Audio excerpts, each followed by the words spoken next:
cette fois, on va parler de ce fameux bouquin qui m'a hanté lorsque j'étais à Londres. Cindy a participé à mon agonie, que je lui ai fait partager, à la suite de son plein gré. J'ai pas envie d'en parler. Mais c'est bien pour les traumatismes, il faut en parler, ouais. Comment qu'elle s'appelle l'auteur? Patricia McDonald. Elle aurait pu rester de faire des hamburgers, on s'en serait pas plaint. Une mère sous influence. Ce bouquin, je l'ai trouvé dans ma bibliothèque, je ne sais même pas d'où il sort. Je soupçonne quelqu'un de me l'avoir filé, mais genre en douce, tu sais. Oh, le cadeau empoisonné, putain. Que dire? Que faire? Dans quelle étagère? Alors, une mère sous influence. Ça a été tellement dur de lire. Mais tellement dur de le lire. Ah. Donc c'est l'histoire... bah tiens, il y a peut-être son nom derrière elle. Morgane. Morgane sans eux. Au début, je croyais que c'était un mec. Je l'appelais Morgan, moi. Mais non, c'est une fille. Bref. Morgane... Oh putain. Donc, Morgane va rendre visite à une de ses amies qui vient de donner naissance et qui souffre du baby blues, pardon. Et donc elle est en grosse dépression, elle est persuadée d'être une mauvaise mère, elle n'arrive pas à s'attacher à son fils et du coup voilà, donc le mari est un peu désespéré aussi. Et donc elle arrive là-bas et elle essaie de remonter le moral de tout le monde et tout parce que c'est le baptême du fils et que bon, voilà, les invités arrivent. Donc quand les invités arrivent, on nous présente un peu la famille. Donc on a les parents du mari, qu'on va appeler Mitch parce que apparemment on aime bien les Mitch. Donc les parents de Mitch, sachant qu'il a son père, en fait c'est sa belle-mère qui est là, et il a une sœur qui est un peu simplette, on va dire. Mais bon, qui arrive à vivre toute seule et tout ça, mais qui est un peu, voilà. Et donc la sœur ne semble pas très apprécier son frère, tu te dis bon, si tu veux. Et donc Claire, parce que je viens de voir qu'elle s'appelait Claire, la maman, donc en pleine dépression. Et donc Morgane participe au baptême, youpla boum, youpla youpi, elle s'en va, elle est censée retrouver un mec qu'elle a rencontré, je sais plus où, pour son boulot. En fait, ils doivent se retrouver pour aller dans un château en Écosse, vers je sais plus où. Elle a trop hâte d'y aller, puisqu'elle est trop persuadée que c'est l'amour de sa vie. Et au moment où elle est à l'aéroport, j'ai trop de mal avec ce mot, l'aéroport, elle reçoit un appel comme quoi, c'est Claire qui l'appelle pour lui dire qu'elle a été arrêtée parce qu'elle a tué son mari et son fils. C'est sûr, ça te bousille la journée, hein, ça c'est... Donc Morgane, elle est « Oh mais merde, je devais partir en voyage !» C'est une réaction que je comprends. C'est ce moment où tu dois faire un truc super important en fait, où t'as tout planifié et t'as une autre urgence qui arrive et t'as un moment de latence où tu sais pas lequel des deux prévaut alors que c'est Claire que c'est la deuxième. Bref, toujours est-il que bon, au bout d'un moment elle se dit putain je vais parler à Claire quand même. C'est arrêté quoi. Et elle y va. Et Claire paraît un peu dans le vague, elle paraît plus si sûre d'avoir tué son mari et son fils en fait finalement. Mais Morgane, elle lui a avoué, donc Morgane elle part du principe que c'est ça quoi. Et elle lui demande d'aller nourrir son chat. Je crois que c'est ça qui fait que ça part un peu. Hein. Donc Morgane va nourrir le chat. Elle se fait voir par les flics, mais bon voilà. Enfin, elle commence à mener son enquête un peu n'importe comment. Il y a Claire qui lui demande, en fait, elle demande à Morgane d'aller demander à sa belle famille parce qu'elle veut assister à l'enterrement. Et Morgane... L'histoire, c'est en gros que Morgane, elle va essayer de prouver que Claire n'a pas tué son mari et son fils. Et ce qui ne tient pas la route, c'est que Morgane n'a aucune raison de croire que Claire n'a pas tué son mari et son fils. Claire lui a avoué qu'elle avait tué. Elle était en dépression, tout le monde lui sort tous les strophes possibles, psychologiquement, elle était en... Voilà. Et donc, Morgane ne veut pas y croire, soit. Elle commence à inquiéter, soit. Mais Morgane est une conne. J'ai pas d'autre mot. C'est-à-dire, là, du coup, depuis Londres, ça fait quelques mois déjà, donc j'ai les souvenirs qui s'estompent un peu, quoi, mais mon sentiment général, je pense, reste le même. Elle est conne, quoi. Elle est...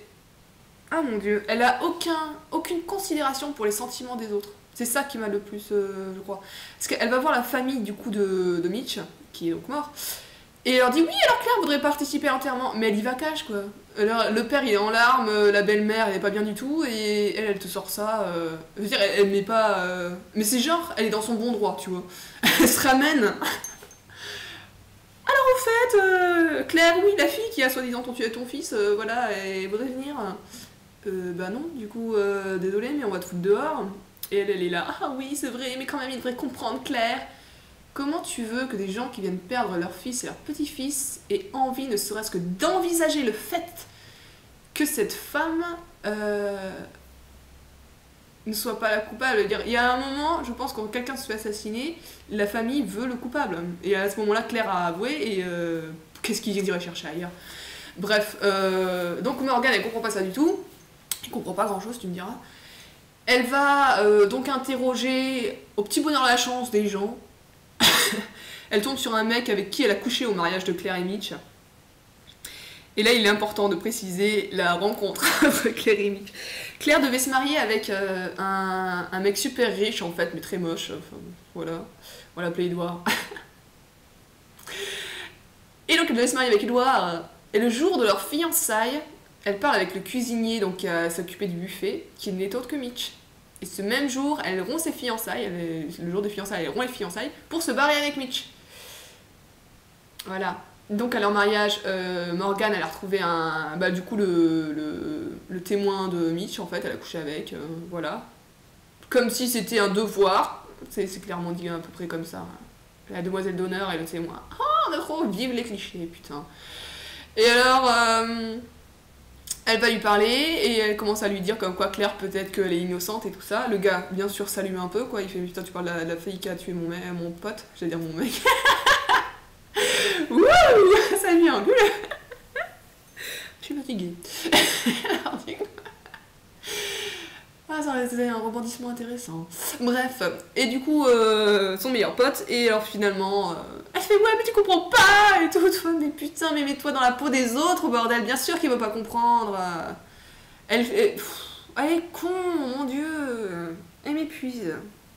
Enfin, elle m'a épuisée. Mais d'y repenser, ça m'épuise encore. Donc il se passe, rien en fait, puisqu'elle court partout. Donc elle avance pas beaucoup. Un jour, elle découvre... alors je sais absolument plus comment, franchement. Que du coup la fille, la sœur, a une certaine animosité envers le frère. Depuis un certain événement, je crois qu'elle parle en fait aux amis d'enfance de Mitch ou tout ça. Parce que... Ah oui, aussi. Un truc important, c'est qu'on découvre entre-temps que Mitch a une fille d'un mariage précédent. Et ça, il l'a découvert, enfin... Claire l'a découvert justement le jour du baptême.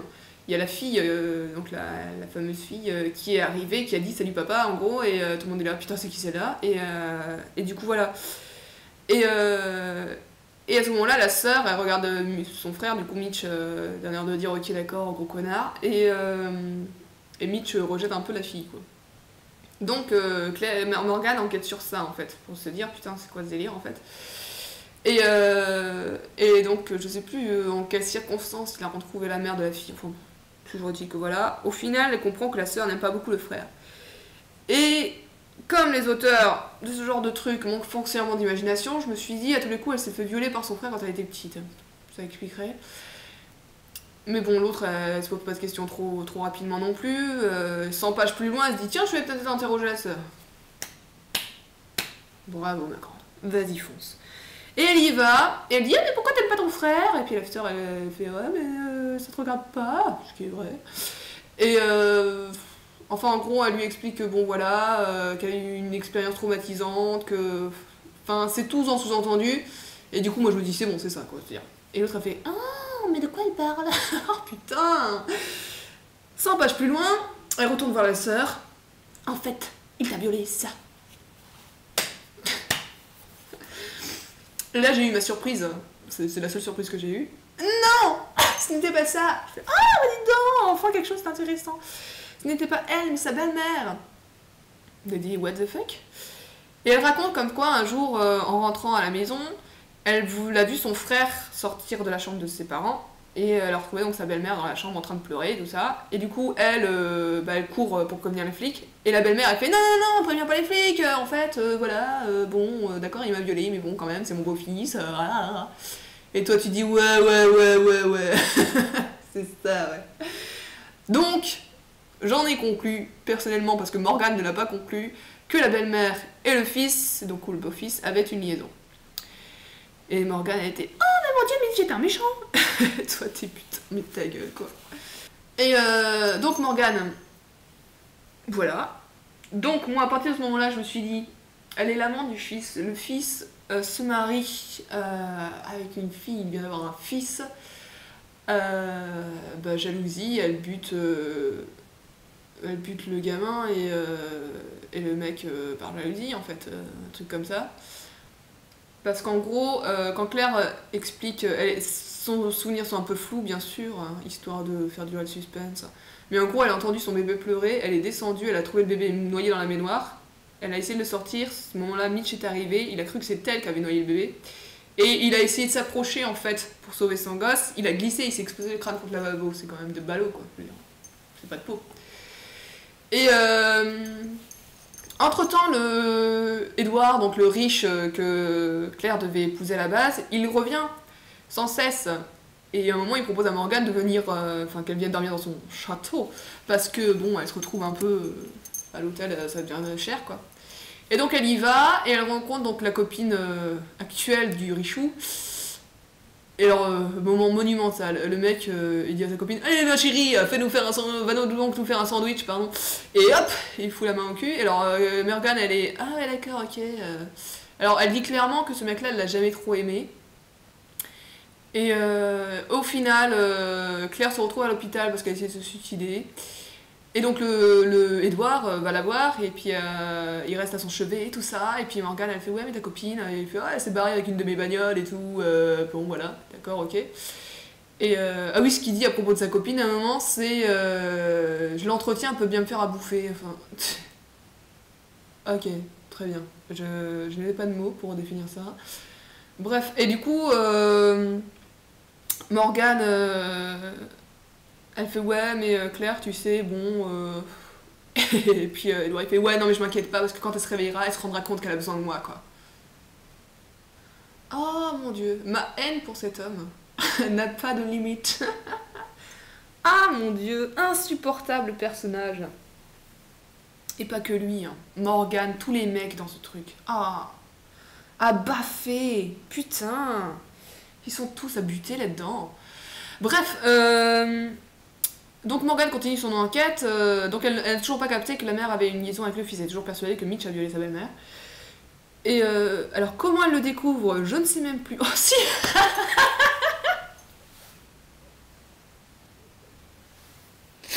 vient de me revenir. Ah c'était nul.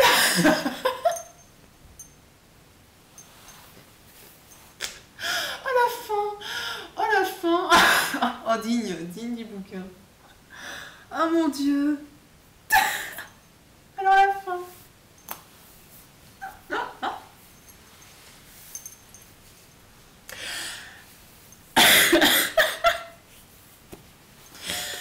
Donc elle ne se doute de rien. Toi ça fait au moins 300 pages que t'as capté qui était le méchant. Bon allez, une centaine pour être gentil.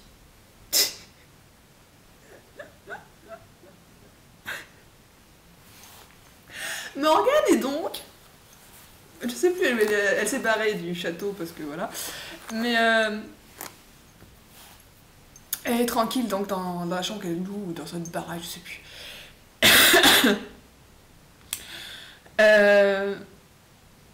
Il y a la belle-mère qui sonne chez elle avec une soupe. Voilà, c'est ça. Parce que en fait, avant, elle est allée au restaurant, parce que la belle-mère tient un restaurant. Elle est allée au restaurant et elle a croisé donc le mec avec qui elle a couché une fois. On l'appelle Jason. Elle recroise Jason avec qui elle parle et tout ça. Et puis, naissance du grand amour, quoi. Et puis après on se dit, ah mais Claire, oh putain ta gueule, elle a buté mon pote. Enfin, re-engueulade qui sert à rien. Elle fait part de ses soupçons plutôt vagues. Franchement, je sais même plus ce qui fait que, bon, voilà. Elle dit qu'elle a parlé à la sœur, toujours, enfin bon, voilà. Et donc elle rentre chez elle, et puis elle avait commandé une soupe, et finalement, comme elle s'engueule avec l'autre, elle se barre en courant, enfin bon.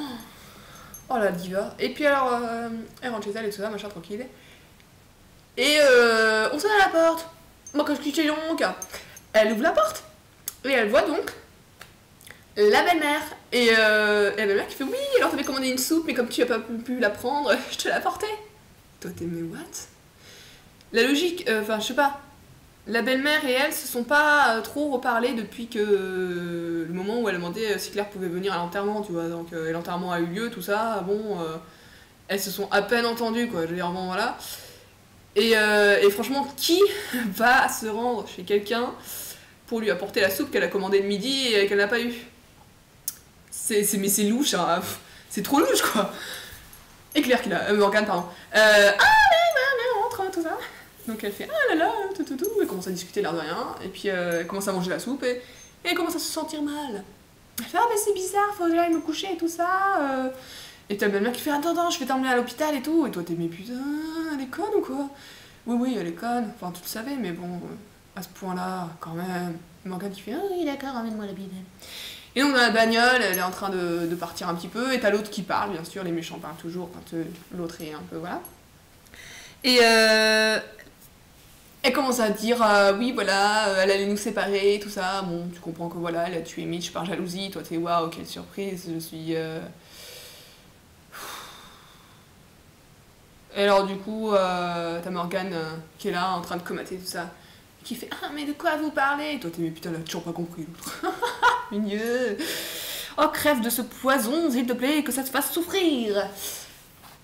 Et en gros, 10 minutes plus tard, elle fait oh mon dieu, mais je suis empoisonnée. J'adore. Oh l'abruti. Oh putain, mon dieu. Oh mon dieu. Puis là, elle est là. Mais c'est toi qui as tué Mitch.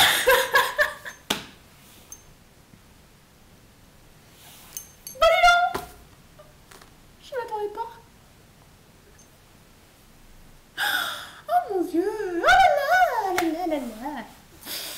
Oh putain, ça m'a fait bien faire rire là. Bref, la belle-mère qui est là, oui mais non, en fait elle voulait juste tuer le gamin et se barrer, et du coup, après Claire est arrivée, et puis Mitch, et du coup voilà quoi. Et en gros c'est la faute de Claire si Mitch est mort. Et oh putain. Donc l'autre qui réalise, voilà, enfin bon, elle va aller l'enterrer dans je sais pas où, et puis je sais plus qui a putain bien, je crois que c'est Jason, ça m'étonnerait pas. Qui se ramène et qui l'arrête, enfin bon voilà. Et alors la fin, oh mon dieu, les filles qui n'ont aucune estime pour elles-mêmes, ça me fatigue. Mais alors, Morgane va avec Jason, parce que oui, au fait, son amour qui l'attendait en Écosse, son grand amour de Sammy, elle l'appelle 2 ou 3 fois dans le bouquin, et le gars il lui dit oui mais du coup je suis partie avec un collègue de travail, enfin une collègue, non je sais même plus, avec un ami je crois. Et elle s'imagine une femme et tout, elle fait oh putain il me trompe, allez c'est trop terrible. Ils étaient même pas ensemble quoi, je veux dire de quoi tu me parles quoi, crognasse là. Et alors il arrive, elle le rappelle une autre fois, puis elle comprend qu'en fait il avait qu'un mec, et là elle parle oh mon dieu il est homosexuel.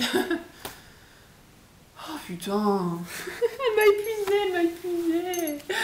Bon, il s'avère qu'il est vraiment homosexuel, si tu veux, mais elle s'est tapée des tripes toute seule, quoi. Elle se voyait mariée au gars, elle l'avait rencontré il y a un an. Oh putain, elle m'énerve. Bref, elle finit avec Jason. On avait eu des doutes, comme ça ils se foutent sur la gueule à longueur de journée, ça nous fait bien rigoler.